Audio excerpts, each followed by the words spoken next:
দেখুন কিভাবে কারখানায় মার্বেল তৈরি হয়, কিভাবে এত বড় পাথর কেটে বড় বড় খনিতে ব্লাস্ট করা হয়। আপনাদেরকে বলি, মার্বেল তৈরির জন্য প্রথমে বড় বড় খনি থেকে বড় বড় পাথরের টুকরো তোলা হয় এবং শ্রমিকরা পাথর কেটে বড় বড় ক্রেনের মাধ্যমে এগুলোকে কারখানায় নিয়ে আসা হয় এবং এখানে ফাইবার গ্লাস লাগানো হয়, যাতে এই বড় পাথরগুলো যখন মেশিনে নিয়ে যাওয়া হয় তখন যেন কোনো ধরনের ক্ষতি না হয়। সেজন্য সম্পূর্ণ নিরাপত্তার সাথে এবং অনেক মেশিনের মাধ্যমে এসব বড় বড় পাথর খনি থেকে বের করে মেশিনে নিয়ে যাওয়া হয়। আপনাদেরকে বলি যে যখন এই পাথরগুলি মেশিনে পৌঁছায় তখন পাথরের ওপরে পানি ঢেলে দেয়া হয় এবং অপর পাশে একটি বড় মেশিন আছে যা এই পাথরগুলোকে কাটার কাজ করে। একটি বড় পাথর কাটতে প্রায় 10-12 ঘন্টার সময় লাগে এবং এখন যখন এই পাথরগুলি কাটা হয় শ্রমিকরা খুব যত্ন সহকারে কাটা টুকরোগুলি আলাদা করে ফেলে। এসব পাথরের উপর পানি এজন্য ঢেলে দেওয়া হয় যাতে বোঝা যায় যে পাথরটিতে কোনো গর্ত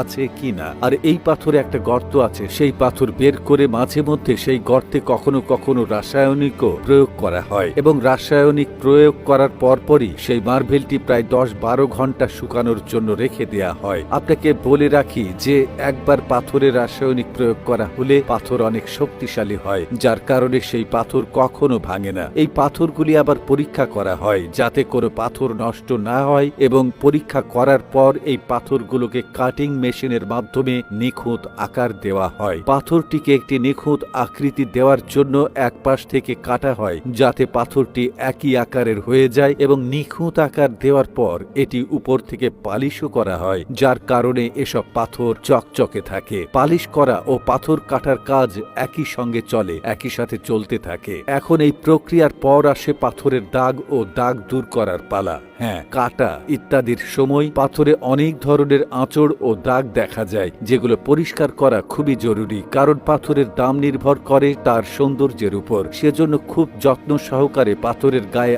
আঁচড় ইত্যাদি তুলে ফেলা হয়। মার্বেলের দাগ দূর করার জন্য শ্রমিকরা মার্বেলকে অ্যাসিড দিয়ে ধুয়ে ফেলেন এবং সেই কারণে এই প্রক্রিয়াটিকে অ্যাসিড ওয়াশ বলা হয়। পাথর ধোয়ার জন্য যে অ্যাসিডের ব্যবহার করা হয় এটি অনেক হালকা, কারণ এতে অর্ধেকেরও বেশি পানি রয়েছে। যদি এটি সরাসরি ব্যবহার করা হয় তবে এর পার্শ্ব প্রতিক্রিয়া এই পাথরগুলিতেও পড়ে, যার কারণে এই পাথরগুলি দুর্বল হয়ে যায়। মার্বেলটি অ্যাসিডে ধোয়ার সাথে সাথে নিখুঁত আকারের কিনা তা আবার পরীক্ষা করা হয়।